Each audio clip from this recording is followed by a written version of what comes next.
TV 24 news ವಾಹಿನಿಗೆ ಸ್ವಾಗತ. ಬೆಳಗಾವಿ ಸುವರ್ಣಸೌಧ ಅಧಿವೇಶನವು 2ನೇ ವಾರಕ್ಕೆ ಕಾಲಿಟ್ಟಿದ್ದು, ಇಂದು ನಮ್ಮ ನ್ಯೂಸ್ ಸಮೂಹದ ರಾಜ್ಯ ಉಪಸಂಪಾದಕ ಬಸವರಾಜ್ ನಡೆಸಿದ ಮುಕ್ತ ಸಂದರ್ಶನದಲ್ಲಿ ಮಾತನಾಡಿದ ಹಿರಿಯ ರಾಜಕಾರಣಿ ಹಾಗೂ ವಿಧಾನ ಪರಿಷತ್ ಸದಸ್ಯರು ಆದ ಹಳ್ಳಿ ಹಕ್ಕಿ ಖ್ಯಾತಿಯ ವಿಶ್ವನಾಥ್ ಅವರೊಂದಿಗೆ ವಿವಿಧ ವಿಷಯಗಳ ಬಗ್ಗೆ ಚರ್ಚೆ ಮಾಡಿ ಅಭಿಪ್ರಾಯ ಸಂಗ್ರಹ ಮಾಡಿದ್ದಾರೆ. ಸಾಕಷ್ಟು ಈ ಕಡೆ ಭಾಗದ ವದಿದೆ. ಬನ್ನಿ ಅವ್ರ ಬಗ್ಗೆ ಅವ್ರ ಜೊತೆ ಕೂಲಂಕುಷವಾಗಿ ಚರ್ಚೆ ಮಾಡೋಣ. ಸರ್ ನಮಸ್ತೆ. ಸರ್, ಏನಾದ್ರೂ ಪ್ರತಿ ಸಲ ಬರೀ ಅದೇ ರಾಗ ಅದೇ ಹಾಡು, ಈ ಬಾರಿ ಆದ್ರೆ ನಿರೀಕ್ಷೆ ಮಾಡ್ಬೋದು? ಇಲ್ಲ ಇವರೇ, ಯಾಕೆಂದ್ರೆ ಉತ್ತರ ಕರ್ನಾಟಕ ಭಾಗದಲ್ಲಿ ಸುವರ್ಣಸೌಧವನ್ನು ನಿರ್ಮಾಣ ಮಾಡಿದ್ದೆ ಕಲ್ಯಾಣ ಕರ್ನಾಟಕ, ಕಿತ್ತೂರು ಕರ್ನಾಟಕದ ಅಭಿವೃದ್ಧಿ, ಅಕ್ಷರ, ಆರೋಗ್ಯ, ಹಲವಾರು ಜ್ವಲಂತ ಸಮಸ್ಯೆಗಳನ್ನು ಚರ್ಚೆ ಮಾಡೋದಕ್ಕೋಸ್ಕರ ಇಲ್ಲಿ ವಿಶೇಷವಾಗಿ ಸುವರ್ಣ ವಿಧಾನಸೌಧವನ್ನು ಕಟ್ಟಲಾಯಿತು. ಆದರೆ ಇಲ್ಲೇನಾದ್ರೂ ಸುದ್ದಿನೇ ಇಲ್ಲ. ಯಾರು ಕೂಡ ಅದ್ರ ಬಗ್ಗೆ ಚಕಾರನೂ ಇತ್ತಿಲ್ಲ, ಪ್ರಶ್ನೆಗಳು ಅದರಲ್ಲಿ ಬರ್ತಾ ಇಲ್ಲ. ಇಲ್ಲಿ ಸ್ಥಳದ ಈ ಭಾಗದ ಶಾಸಕರು ಕೂಡ ಅದ್ರ ಬಗ್ಗೆ ಯಾರೂ ಮಾತಾಡ್ತಾ ಇಲ್ಲ. ಮಂತ್ರಿಗಳು ಸಹ ಉತ್ಸುಕರಾಗಿಲ್ಲ. ಏನು ಮಾಡ್ತೀರಾ? ಸೊ ಹಾಗಾಗಿ ಇಲ್ಲಿ ಯಾಕೆ ಅಂತಂದ್ರೆ ಇವತ್ತೇನಾಗಿದೆ, ಅಧಿಕಾರಿಗಳು ಸುವರ್ಣ ಕರ್ನಾಟಕ ಈ ಭಾಗದಲ್ಲಿ ಕೇವಲ 45% ಮಾತ್ರ ಸರ್ಕಾರಿ ನೌಕರರು ಅಧಿಕಾರಿಗಳಿದ್ದಾರೆ. ಮತ್ತೆ ಇಲ್ಲಿ ಆಡಳಿತ ಹೆಂಗೆ, ಅಭಿವೃದ್ಧಿ ಹೆಂಗೆ? ಸರ್ಕಾರಿ ಕಚೇರಿಗಳಲ್ಲಿ ಸರ್ಕಾರಿ ನೌಕರರು ಅಧಿಕಾರಿಗಳಿಲ್ಲದೆ ಹೋದ್ರೆ ಮತ್ತೆ ಹೇಗಾಗುತ್ತೆ ಇದು? ಏನೋ ಒಂದು ಅರ್ಥ ಆಗ್ತಾ ಇಲ್ಲಪ್ಪ. ಸುಮ್ಮನೆ ಮುಖ್ಯಮಂತ್ರಿ ಮಾತಾಡಿಕೊಂಡು, ಮಂತ್ರಿಗಳ ಪಾಡು ಮಂತ್ರಿ, ಶಾಸಕರ ಪಾಡು ಮಾತು, ಬಟ್ ಜನರ ಕಷ್ಟ ಯಾವನು ಮಾತಾಡ್ತಾ ಇಲ್ಲ. ಸರ್, ಇನ್ನೊಂದು, ಈಗ ಆಡಳಿತ ಪಕ್ಷ ಏನಾದ್ರು ಇದ್ದಿದ್ದಾಗ ವಿರೋಧ ಪಕ್ಷ ಅಂತಕ್ಕಂಥದ್ದು ತುಂಬಾ ಸ್ಟ್ರಾಂಗ್ ಇರಬೇಕು, ಎಚ್ಚರಿಸ್ತಕ್ಕಂಥ ಕೆಲಸ ಮಾಡಬೇಕು. ಯಾಕೆ ಸರ್ ಈಗ ಅಲ್ಲಿ ಬಿಜೆಪಿ ಒಂದ್ ರೀತಿ ವಿರೋಧ ಪಕ್ಷದ ಸ್ಥಾನದಲ್ಲಿದೆ, ಅದ್ರ ಜೊತೆ JDS ಸಹ ಒಂದ್ ರೀತಿ ಟೈಅಪ್ ಆಗಿದೆ. ಯಾಕೆ ಪ್ರಬಲವಾಗಿ ಧ್ವನಿ ಅಂತ ಇಲ್ಲ, ಈ ಕಡೆ ಎಚ್ಚರಿಸ್ತಕ್ಕಂಥ ಕೆಲಸ ಮಾಡ್ತಾ ಇಲ್ಲ? ನಾನು ನೋಡಿ, ಯಾಕೆ ಅಂದ್ರೆ ದಿಸ್ ಮೊರೇಲ್, ನೈತಿಕತೆ ಆಡಳಿತ ಪಕ್ಷಕ್ಕೂ ಬೇಕು, ವಿರೋಧ ಪಕ್ಷಕ್ಕೂ ಬೇಕು. ನೈತಿಕತೆ ಆಡಳಿತ ಪಕ್ಷಕ್ಕೂ ಇಲ್ಲ, ವಿರೋಧ ಪಕ್ಷಕ್ಕೂ ಇಲ್ಲ. ಹಾಗಾಗಿ ಏನೋ ಒಂಥರ ಅಡ್ಜಸ್ಟ್ಮೆಂಟ್ ರಾಜಕಾರಣ ಥರ ಕಾಣ್ತಾ ಹೋಗ್ತಾ ಇದೆ. ತಡಿಯಪ್ಪ, ಮಂತ್ರಿಗೆ ಬೈದ್ಬಿಟ್ರೆ ನಾಳೆ ಅವ್ರ ಮನೆ ಬಾಗಿಲಿಗೆ ಹೋಗ್ಬೇಕು, ಮುಖ್ಯಮಂತ್ರಿ ಹತ್ರ ಬೈದ್ಬಿಟ್ರೆ ನಾಳೆ ಯಾವ್ದಾದ್ರು ವರ್ಗಾವಣೆಗೆ ಹೋಗ್ಬೇಕು. ಇದಿಷ್ಟು ಇಲ್ಲಿ ಶಾಸಕರನ್ನ ಕಾಡೋದ್ರಿಂದ ಅವ್ರು ಬಾಯಿ ಬಿಡಲ್ಲ. ಯಾವಾಗ ಸುಮ್ಮನೆ ಏನೋ ಮಾತಾಡಬೇಕು, ಭಾಷಣ ಮಾಡಬೇಕು, ಪ್ರಶ್ನೆ ಕೇಳಬೇಕು. ಅಲ್ಲ ಸರ್, ಹಾಗಾದ್ರೆ ನಿಮ್ಮ ಪ್ರಕಾರ ಏನು ರೂಲಿಂಗ್ ಪಾರ್ಟಿ ಮತ್ತೆ ಆಪೋಸಿಷನ್ ಪಾರ್ಟಿ ಅಷ್ಟೇ ನಡೀತಾ? ಯಾರು ಆ ಗಾಂಭೀರ್ಯತೆ ಇಲ್ಲ ರೀ. ನಾನು ನೋಡಿದ್ದೀನಿ. ನಾನು ಸುಮಾರು 1978 ಇಸ್ವಿಯಿಂದ ಶಾಸಕನಾಗಿ, ಪಾರ್ಲಿಮೆಂಟ್ ಮೆಂಬರ್ ಆಗಿ, ಮಂತ್ರಿಯಾಗಿ, ಈಗ ಇದಾಗಿದ್ದೀನಿ, MLC ಆಗಿದ್ದೀನಿ. ಬಟ್ ನಾನು 74ರಿಂದನೂ ಕೂಡ ನಾನು ಲಾಯರ್ ಆಗಿದ್ದಾಗಲಿ ನಾನು ಅಧಿವೇಶನ ನಡೆಯೋ ಸಂದರ್ಭದಲ್ಲಿ ಬೆಂಗಳೂರಲ್ಲಿ ನಾವು ಬಂದು ಕೂತ್ಕೊಳ್ಳೋ ಜಸ್ಟ್ ಅಬ್ಸರ್ವೇಷನ್ ನಟ್ಟಿದೆ. ನೀವು ಅಬ್ಸರ್ವೇಷನ್ ಮೇಲೆ ಎಷ್ಟೋ ಕಲಿಬೋದು. ನಾವೆಲ್ಲ ಲಾಯರ್ ಆಗಿದ್ದು, ಸ್ಟೂಡೆಂಟ್ ಆಗಿದ್ದಲ್ಲೇ ನಾನು ಕೋರ್ಟ್ಗಳಿಗೆ ಬಂದು ಅಬ್ಸರ್ವೇಷನ್ ಮಾಡ್ತಾ ಇತ್ತು. ಹಾಗಾಗಿ ಅಬ್ಸರ್ವೇಷನ್ ಇದೆಯಲ್ಲ, ನಿಮ್ಮ ಸ್ಟಡೀಸ್ಗೆ ಭಾಳ ಒಳ್ಳೆ. ಆಗ ನೋಡ್ತಾ ಇದ್ದೀನಲ್ಲ ಇವರೇ, ಎಲ್ಲ ಸುಮ್ಮನೆ ಏನೋ ಒಂಥರ ನಾಟಕದ ಥರ ನಡೀತಾ ಇದೆ ಅಷ್ಟೇ. ಇದು ನಾಟಕ ಅಷ್ಟೇ, ಇನ್ನೇನಿಲ್ಲ. ಹೌದಾ? ಹೌದು ಸರ್, ಈಗ ಯುವ ಶಾಸಕರು ಸಾಕಷ್ಟು ಜನ ಬಂದಿದ್ದಾರೆ ಸರ್. ವಿಶೇಷವಾಗಿ ಸಾಕಷ್ಟು ಏನಾದ್ರು ಉತ್ಸುಕತೆ ಇದೆಯಾ ಕ್ಷೇತ್ರದ ಬಗ್ಗೆ? ಕಾಳಜಿಗಳು, ಜನಪರ ಯಾರಿಗೂ ಯಾವ ಉತ್ಸುಕತೆಯೂ ಇಲ್ಲ. ಇಲ್ಲೇನಾಗಿದೆ, ಸುಮ್ಮನೆ ಗಂಭೀರವಾದ ವಿಷಯಗಳ ಬಗ್ಗೆ ಚರ್ಚೆಗಳೇ ಆಗ್ತಾ ಇಲ್ಲ.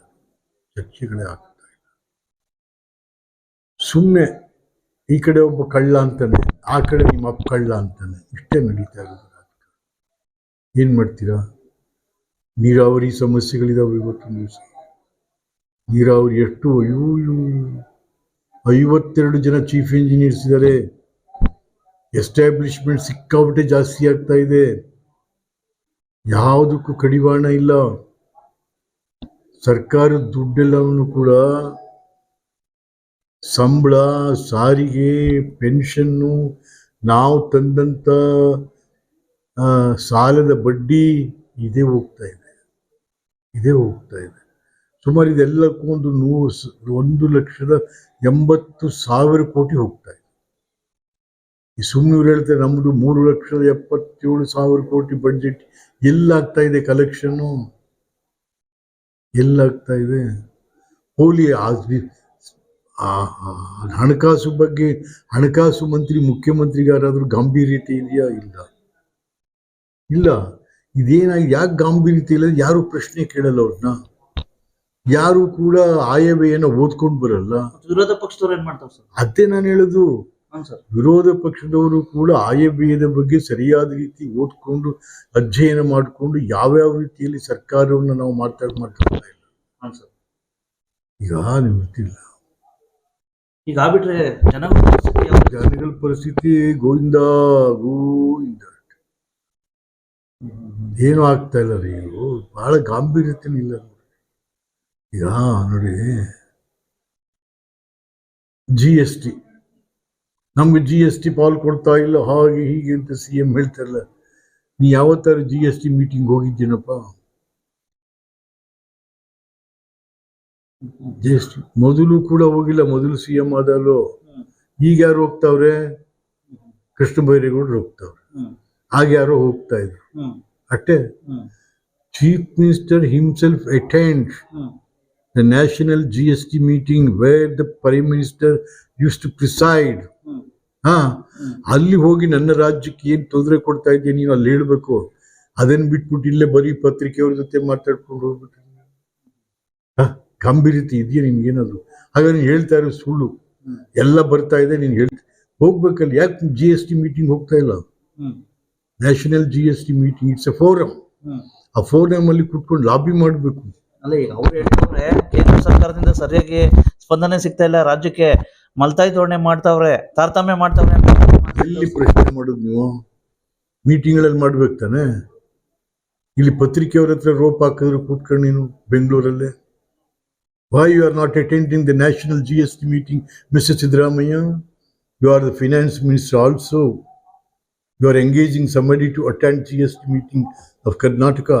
No. ನೆಕ್ಸ್ಟ್ ಸರ್, ಈಗ ಇನ್ನೊಂದು ಸುದ್ದಿ ವಿಶೇಷ. ಸಾಕಷ್ಟು ಹೋರಾಟಗಳು ನೋಡಿದ್ವು ಮೊನ್ನೆ. ಪಂಚಮಸಾಲಿ ಸಮುದಾಯ 2A ಮೀಸಲಾತಿ ಮೇಲೆ ಇದಾಗಿರ್ತಕ್ಕಂಥದ್ದು. ಒಂದ್ ಕಡೆ ಹಿಂದುಳಿದ ವರ್ಗ ಅವ್ರು ಕೊಡಬೇಡಿ ಅಂತಕ್ಕಂಥ ಒಂದ್ ರೀತಿ ಇದಾಗ್ತಾ ಇರ್ತಕ್ಕಂಥದ್ದು. ಯಾಕೆ ಸರ್ ರೀತಿ ಇದು? ಯಾಕೆ ಸ್ಪಷ್ಟತೆ ಇಲ್ಲ ಸರ್? ಪಂಚಮಸಾಲಿಯವ್ರನ್ನ ಹೇಳ್ತೀವಿ, ಸ್ವಾಮಿಗಳು ಎಲ್ಲಿದೆ? ಈಗಾಗಲೇ 2A ನಲ್ಲಿ ಎಷ್ಟು ಜಾತಿ ತುಂಬ್ಕೊಂಡು ಕೂತವೆ ಅಲ್ಲಿ. ಎಲ್ಲೈತೆ ಅಲ್ಲಿ? ಈಗ ಯಡಿಯೂರಪ್ಪನವ್ರು ಚೀಫ್ ಮಿನಿಸ್ಟರ್ ಇದ್ದಾಗ ಶೆಟ್ಟಿಲಿಂಗಾಯತರನ್ನ ಸೇರಿಸ್ಬಿಟ್ರು 2A ಒಳಗೆ ತಗೊಂಡು. ಆಮೇಲಿಂದ ಈ ಇವರಾದಾಗ ಯಾರು ಎಂಥವ್ರಪ್ಪ, ನಮ್ಮ ಹುಬ್ಳಿಯವರು ಜಗದೀಶ್ ಶೆಟ್ಟರ್ ಆದಾಗ ಅವ್ರು ಯಾವ್ದು ಅವ್ರ ಜಾತಿಯವ್ರನ್ನೆಲ್ಲ ಬಂದು ಸೇರಿಸ್ಬಿಟ್ರು ಸಬ್ ಕಮಿಟೀಸ್. ಈ ಬೊಮ್ಮಾಯಿ ಆದಾಗಲೂ ಅವ್ರು ಕೆಲವರು ಸೇರಿಸಿದ್ರು. ನಿಜವಾದ 2A ಯಾರಿಗೆ ಬರ್ಬೇಕು ಅವ್ರಿಗೆ ಸಿಗ್ತಾ ಇಲ್ಲ. ಅದನ್ನೇನಾದ್ರು ರಿವ್ಯೂ ಮಾಡ್ತಾ ಇದ್ದೀರಾ chief minister? Have you ever reviewed this? ಏನ್ ಮಾಡ್ತಾ ಇದ್ರಿ ನಿಮ್ಮ ಸಮಾಜ ಕಲ್ಯಾಣ ಮಂತ್ರಿ? ಬರೀ ಬೊಗಳೆ ಹೊಡ್ಕೊಂಡು ಅಂಬೇಡ್ಕರ್ ಸಂವಿಧಾನ ಎಲ್ಲಿದ್ಯಪ್ಪ? ಎಂದಾದ್ರೂ ರಿವ್ಯೂ ಮಾಡಿದ್ದೀರಾ? ಡಾಕ್ಟರ್ ಇವರು ನಮ್ಮ ಸಮಾಜ ಕಲ್ಯಾಣ ಮಂತ್ರಿ ಎಂದಾದ್ರೂ ರಿವ್ಯೂ ಮಾಡಿದ್ದಾರೆ? ಮಹದೇವಪ್ಪನವರೇ, ಎಂದಾದ್ರೂ ಕೂಡ ಈ ಮೀಸಲಾತಿಯನ್ನ ಯಾರು ತಗೋತಾ ಇದ್ದಾರೆ, ಯಾರು ಬಿಡ್ತಾರೆ, ಎಷ್ಟು ಮಿಸ್ಯೂಸ್ ಆಗ್ತಾ ಇದೆ, ಏನಾಗ್ತಾ ಇದೆ ಅಂತಕ್ಕಂಥ ಎಂದಾದ್ರೂ ರಿವ್ಯೂ ಮಾಡಿದಿರೇನ್ರಿ? ಇದೇನಾ ನೀವು ಅಂಬೇಡ್ಕರಿಗೆ ಕೊಡೋ ಗೌರವ? ಅರೇ ಸುಮ್ಮನೆ ನನಗೆ ಬಹಳ ದೊಡ್ಡ ಸಂವಿಧಾನ ಸಂರಕ್ಷಕನ ರೀತಿ ಭಾಷಣ ಮಾಡ್ತಿರೋದು. ಈಗ ಸರ್ ಇನ್ನೊಂದು ಸರ್, ಸುವರ್ಣಸೌಧ ಬರೀ ಹಾಗಾದ್ರೆ ನಿಮ್ ಪ್ರಕಾರ ಏನಪ್ಪಾ ಅಂದ್ರೆ ನೆಪ ಮಾತ್ರಕ್ಕೆ ಮಾತ್ರ ಅಧಿವೇಶನ ಅಂತ ನೀವು ಹೇಳ್ತಾ ಇದ್ದೀರಾ? ಸುವರ್ಣಸೌಧವನ್ನು ಕಟ್ಟಿರೋ ಉದ್ದೇಶವೇ ಬೇರೆ. ಉತ್ತರ ಕರ್ನಾಟಕದ, ವಿಶೇಷವಾಗಿ ಕಲ್ಯಾಣ ಕರ್ನಾಟಕ ಮತ್ತು ಕಿತ್ತೂರು ಕರ್ನಾಟಕದ ಸಮಸ್ಯೆಗಳ ಚರ್ಚೆ ಆಗ್ಬೇಕಿಲ್ಲಿ. ಎಲ್ಲ ಆಗ್ತಾ ಇದೆ ಇಲ್ಲಿ. ತಿರುಗಿ ಬೆಂಗಳೂರದೇ ಚರ್ಚೆ, ಇಲ್ಲಿ ಮೈಸೂರದೇ ಚರ್ಚೆ, ಮಂಡ್ಯದ್ದೇ ಚರ್ಚೆ, ಎಲ್ಲ ಆಗ್ತಾ ಇದೆ. ಈ ಭಾಗದ ಚರ್ಚೆ ಇಲ್ವೇ? ಮತ್ತೆ ಯಾತಕ್ಕೆ ಈ ಸುವರ್ಣಸೌಧ ಕಟ್ಟುದು ಇಲ್ಲಿ? ಅದ್ರ ಉದ್ದೇಶ ಹಾಳಾಗ್ತಾ ಇಲ್ವೇ? ಹಾ, ಮತ್ತೆ ಮತ್ತೆ ಈಗ ಹೆಂಗೆ ಸರ್? ಈಗ ಏನಾದ್ರು ನೀವೇನೋ ಸಲಹೆಗಳು ಏನಾದ್ರು ನಿಮ್ಮ ಸಲಹೆ ಏನಾದ್ರು ಏನಿಲ್ಲ, ಯಾವ ಪರ್ಪಸ್ಗೆ ಇದು ಕಟ್ಟಿದ್ವು? ಇಲ್ಲಿ ಉತ್ತರ ಕರ್ನಾಟಕದ ಭಾಗದ ಚರ್ಚೆಗಳು ಆಗ್ಬೇಕು. ಅದನ್ನ ಬಿಟ್ಟು ನೀನು ಅಲ್ಲಿದ್ದೇ ಮಾತಾಡಿ ಇಲ್ಲಿಗೆ ಯಾಕೆ ಬರ್ಬೇಕು? ನಾವು ಅಲ್ಲೇ ಮಾತಾಡ್ಬೋದಲ್ಲ? ಅಲ್ಲೇ ಮಾತಾಡ್ಬೋದು. ಈಗ ನಾವೆಲ್ಲ ಈಗ ನಾನು ಎಜುಕೇಶನ್ ಮಿನಿಸ್ಟರ್ ಇದ್ದಾಗ ಉತ್ತರ ಕರ್ನಾಟಕ ಭಾಗದ ಸರ್ಕಾರಿ ಹೈಸ್ಕೂಲ್ಗಳೇ ಇರಲಿಲ್ಲ ರೀ ಅಲ್ಲಿ. ಹಾ, ಮಾಡಿದ್ವು ನಾವು. ಸರ್ಕಾರಿ ಹೈಸ್ಕೂಲ್ ಕೊಟ್ಟು ಅನ್ನ ಇಲ್ಲ ಮಕ್ಕಳಿಗೆ ಶಾಲೆಗೆ ಹೋಗಿ ಅಲ್ಲಿ ಅನ್ನ ಕೊಟ್ಟು ಅಕ್ಷರ ಕೊಟ್ಟು ಆರೋಗ್ಯ ಯಾವ್ದು ಯಶಸ್ವಿನಿ ಕಾರ್ಯಕ್ರಮ ತಗೊಂಬಂದು ಬರೀ 5 ರೂಪಾಯಿಗೆ 3 ಲಕ್ಷ ರೂಪಾಯಿ ತನಕ ಆಪರೇಷನ್ಸ್ಗಳು ಇವೆಲ್ಲ ಮಾಡಿಯಪ್ಪ ಮಗ್ಗಿ. ಅವೆಲ್ಲ ಸರಿಯಾಗಿ ಮಾಡ್ರಿ. Thank you sir. ನಿನ್ ಕೊನೆ ಪ್ರಶ್ನೆ ಸರ್. ವಿಶೇಷವಾಗಿ ಈಗ ತಾವು ಬಿಜೆಪಿಗೂ ಬೈತೀರಾ, ಕಾಂಗ್ರೆಸ್ಗೂ ಬೈತೀರಾ, ಏನ್ ಸರ್ ನೆಕ್ಸ್ಟ್ ನಿವೃತ್ತಿ ಹೊಂದ್ತಿರೋ ಅಥವಾ ಏನ್ ಸರ್? ನಿವೃತ್ತಿ ಬೇರೇನ್ರಿ? ಅಲ್ಲ ಸರ್, ನಾನು ವಸ್ತುಸ್ಥಿತಿ ಹೇಳ್ತೀನಿ. ಅಲ್ಲ ಸರ್, ಈಗ ಪಕ್ಷಗಳು ಹಾಳಾಗಿರೋದು ಯಾರಿಂದ? ಯಾವುದೇ ರಾಜಕೀಯ ಪಕ್ಷಗಳ ಕಾರ್ಯಕರ್ತರಿಂದ ಪಕ್ಷಗಳು ಹಾಳಾಗ್ತಾ ಇಲ್ಲ. ಆ ನಾಯಕರುಗಳಿಂದ ಇವತ್ತು ಪಕ್ಷಗಳು ಹಾಳಾಗ್ತಾ ಇರೋದು. ಪಕ್ಷ ರಾಜಕಾರಣ ಸತ್ತು ಎಷ್ಟೋ ವರ್ಷ ಆಯ್ತು. ಇವಾಗ ಏನಿದೆ ವ್ಯಕ್ತಿ ರಾಜಕಾರಣ ವೈಭವೀಕರಿಸ್ತಾ ಇದ್ದಾರೆ. Yediyurappa BJP, Congress Siddaramaiah, JDS Kumaraswamy. ಅಷ್ಟೇ ತಾನೇ? ಅಷ್ಟೇಲ್ವೇನ್ರಿ ಆಯ್ತಾ ಇರೋದು? ಎಲ್ಲಾದ್ರೂ ಕಾರ್ಯಕರ್ತರಿಗೆ ಏನಾದ್ರು ನಡೀತಾ ಇದೆಯಾ? ನಾವು ಥ್ಯಾಂಕ್ ಯು ಸರ್. ಇಷ್ಟು ಒಟ್ಟವಶ್ಯಕತೆ ಗೊತ್ತಾಯ್ತಲ್ಲ. ಹಳ್ಳಿ ಅಕ್ಕಿ ಖ್ಯಾತಿಯ MLCಗಳು ಆಗಿರ್ತಕ್ಕಂಥ ಶ್ರೀ ವಿಶ್ವನಾಥ್ ಸಾಹೇಬ್ರ ಅಭಿಪ್ರಾಯ. ನಮಸ್ಕಾರ. Thank you Basavaraj. ಕನ್ನಡಿಗರ ಮೆಚ್ಚಿನ ನಿಮ್ಮ ಟಿವಿ 24 ಕನ್ನಡ ನ್ಯೂಸ್ ವಾಹಿನಿ ಇದೀಗ ಟಿವಿಯಲ್ಲಿ ಲಭ್ಯ. ಕರ್ನಾಟಕ ಮತ್ತು ದೇಶ ವಿದೇಶದ 360 ಡಿಗ್ರಿ ಸುದ್ದಿ ಹಾಗೂ ಉತ್ತರ ಕರ್ನಾಟಕ, ಬೆಳಗಾವಿ, ಬಾಗಲಕೋಟೆ, ಧಾರವಾಡ, ಹಾವೇರಿ, ಗದಗ, ಬಿಜಾಪುರ ಜಿಲ್ಲೆಯ ಕ್ಷಣ ಕ್ಷಣದ ವಿವರವನ್ನ ಪಡೆಯುವುದಕ್ಕೆ ಟಿವಿ 24 ಕನ್ನಡ ನ್ಯೂಸ್ ವಾಹಿನಿಯನ್ನ ಲೈಕ್ ಮಾಡಿ, ವಿಡಿಯೋಗಳನ್ನ ಶೇರ್ ಮಾಡಿ, ಕಮೆಂಟ್ ಮಾಡುವ ಮೂಲಕ ನಮ್ಮ ವಾಹಿನಿಗೆ ಸಹಕಾರ ನೀಡಿ ಮತ್ತು ಚಾನೆಲ್ ಅನ್ನ ಸಬ್ಸ್ಕ್ರೈಬ್ ಮಾಡಿ. ಥ್ಯಾಂಕ್ ಯು.